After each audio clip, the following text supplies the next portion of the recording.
बिस्मिल्लाहिर्रहमानिर्रहीम। बिस्मिल्लाहि तवक्कलतु अलल्लाहि ला हौला वला कुव्वता इल्ला बिल्लाहिल अलिय्यिल अज़ीम। डियर स्टूडेंट्स, अस्सलाम वालेकुम। स्टूडेंट्स, 10th क्लास मैथ में आज हम 3.7 स्टार्ट करेंगे और इसके फर्स्ट 5 क्वेश्चन मैं हल करूँगा।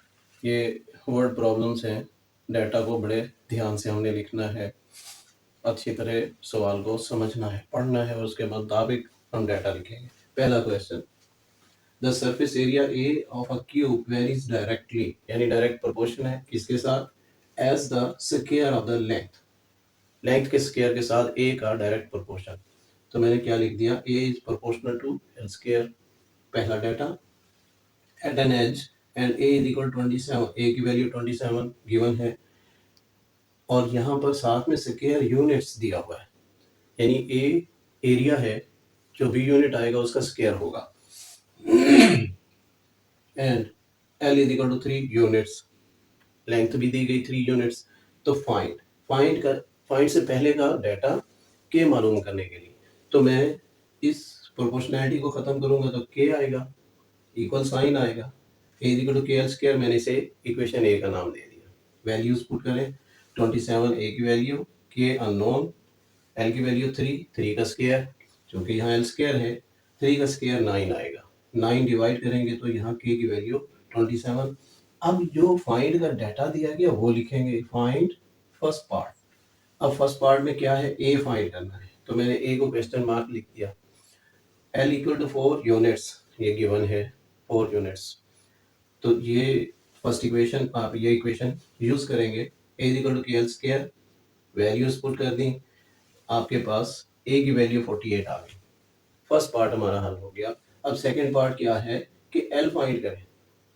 When A is equal to 12, थोड़ा सा डाटा बदल दिया तो के की वैल्यू तो वही चलेगी जो हमने फाइंड की थी।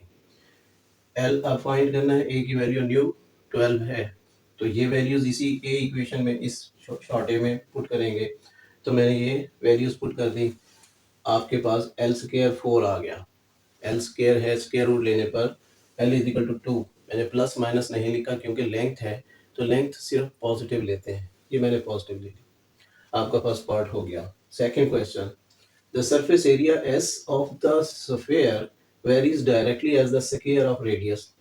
यहाँ पर एस और रेडियस के स्क्वायर में डायरेक्ट प्रोपोर्शन, ये मैंने लिख दिया। And S is equal to 16 pi, S की वैल्यू दी गई 16 पाई, वैल्यूज लिखते हैं, ठीक है। आर इक्वल टू, ये आर की वैल्यू, डाटा मैंने लिख दिया। फाइंड, ये फाइंड से पहले का डाटा था, तो के फाइंड करने के लिए एस इक्वल आ जाएगा के आर स्क्वायर, प्रोपोर्शनैलिटी साइन खत्म किया, वैल्यूज पुट की, तो आपके पास के की वैल्यू 4 पाई। अब जो फाइंड करने के लिए उसने कहा वो डाटा मैंने लिखना है। Find R, R is equal question mark, हर वैल्यू के बाद मैं कॉमास देता हूँ, तो वैल्यू लिखने के बाद कॉमा लिखा करें। एस इक्वल 36 पाई, अब न्यू वैल्यू एस की दी गई 36 पाई, तो मैंने वैल्यूज पुट कर दी। आपके पास आर स्क्वायर इक्वल टू 9 आया, स्क्वायर रूट लेने पे 3, ये फिर रेडियस है, लेंथ है, तो प्लस माइनस में सिर्फ पॉजिटिव लेंगे। हालांकि ये स्क्वायर रूट लेने से प्लस माइनस आएगा, लेकिन मैंने सिर्फ प्लस लिखा। आर इक्वल टू 3, ये आपका आंसर होगा। Third part, in Hooke's law the force F apply to stretch a string varies directly as the amount of elongation S, यानी एफ और एस में डायरेक्ट प्रोपोर्शन है। F directly proportional to S and F is equal to 32 pounds, L B का मतलब pounds, F is equal to 32 pounds, S की value 1.6 pounds, ये जो data दिया गया मैंने वो लिख दिया। प्रोपोर्शनैलिटी साइन खत्म करेंगे तो एफ इक्वल टू के एस, ये हमारी एक जनरल इक्वेशन बन गई। अब इसमें ये जो डाटा गिवन है मैंने वो पुट कर दिया, के की वैल्यू आपके पास 20 आ गई। और नेक्स्ट जो हमने फाइंड करना है, अब पहले पार्ट का मैंने डाटा लिखा, इसने लिखा फाइंड एस, तो देखें मैंने एस को क्वेश्चन मार्क दे दिया। When F is equal to 50 pounds, F equal to 50 pound, तो अब हमने एस की वैल्यू फाइंड करनी है, फिर यही इक्वेशन यूज करेंगे। फर्स्ट इक्वेशन जो आई थी, ये हर पार्ट में हम ऐसा ही करेंगे। तो एफ इज इक्वल टू के एस, अगेन मैंने यही इक्वेशन लिख दी। अब इसमें वैल्यूज पुट करें, एफ की वैल्यू 50, के की वैल्यू 20, एस हमने फाइंड करना है। 20 इधर मल्टीप्लाई हो रहा है, इधर आकर डिवाइड होगा, तो एस की वैल्यू आपके पास आ गई 2.5। Next, second part, find F. अब आपने एफ मालूम करना है, तो के की जो वैल्यू आ चुकी वो तो कॉमन आएगी, K is equal to 20, F equal question mark. Next S की वैल्यू दी गई 0.8 पाउंड, ये मैंने लिख दिया, तो डाटा यूज करेंगे, वही पहली इक्वेशन, इसमें वैल्यूज पुट कर दी, आपके पास एफ इक्वल आ गया 16 पाउंड। ये हमारे 3 क्वेश्चन हो गए। Next question number 4 and 5। Question 4 की स्टेटमेंट मैंने लिख दी, the intensity I of light from a given source varies inversely as the square of the distance, यानी इंटेंसिटी और डिस्टेंस के स्क्वायर में इनवर्स प्रोपोर्शन है। तो ये लिख दिया, इंटेंसिटी आई से जाहिर किया उसने, तो I is proportional to 1/d square, inverse है ना, तो इसको उलट करके लिखेंगे। अब इनकी वैल्यूज गिवन है, if the intensity is 20 candle power, I is equal to 2 cp, cp mean candle power, at a distance of 12 feet, d is equal 12 feet. ये डाटा मैंने लिख दिया।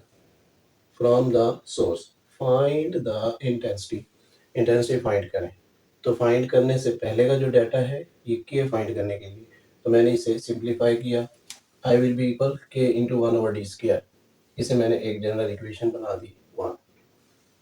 अब इसमें वैल्यूज जो गिवन वैल्यूज है वो मैंने पुट कर दी, 20 के की वैल्यू फाइंड करनी है, 12 डी की वैल्यू, मैंने यूनिट्स साथ नहीं लिखी, बाद में लिखेंगे जब हम फाइंड कर लेंगे। तो के विल बी इक्वल, अब यहाँ 1/44 डिवाइड हो रहा है, तो इधर आकर मल्टीप्लाई, क्रॉस मल्टीप्लाई कर लेंगे, और ये ध्यान में रखना ये मल्टीप्लाई हो रहे हैं, प्लस माइनस हो तो फिर ऐसे नहीं करते, मैंने मल्टीप्लाई किए हुए थे तो इधर क्रॉस मल्टीप्लाई हो गया, ये 20 इंटू 144, तो के की वैल्यू आपके पास आ गई 2880। अब मैं डेटा लिखूंगा जो हमने फाइंड करना है, हमने फाइंड करनी है intensity I question mark at a point 8 feet from the source, यानी उसका डिस्टेंस 8 फीट है। ये डाटा जनरल इक्वेशन में पुट करेंगे, आई इज इक्वल टू के इंटू 1/d स्क्वायर। अब इसमें ये सारा डाटा मैंने पुट कर दिया, तो आपके पास 45 आया, साथ उसका यूनिट आप लिखेंगे कैंडल पावर। आई फाइंड करना था इंटेंसिटी, तो जो पहले हमें गिवन डाटा है उसके साथ यूनिट चेक कर लिया करें, कैंडल पावर है तो हम यहाँ पर कैंडल पावर लिखेंगे। नेक्स्ट क्वेश्चन, ये क्वेश्चन थोड़ा सा टेक्निकल, थोड़ा सा उसने कुछ इसमें थोड़ी सी बात घुमाई है।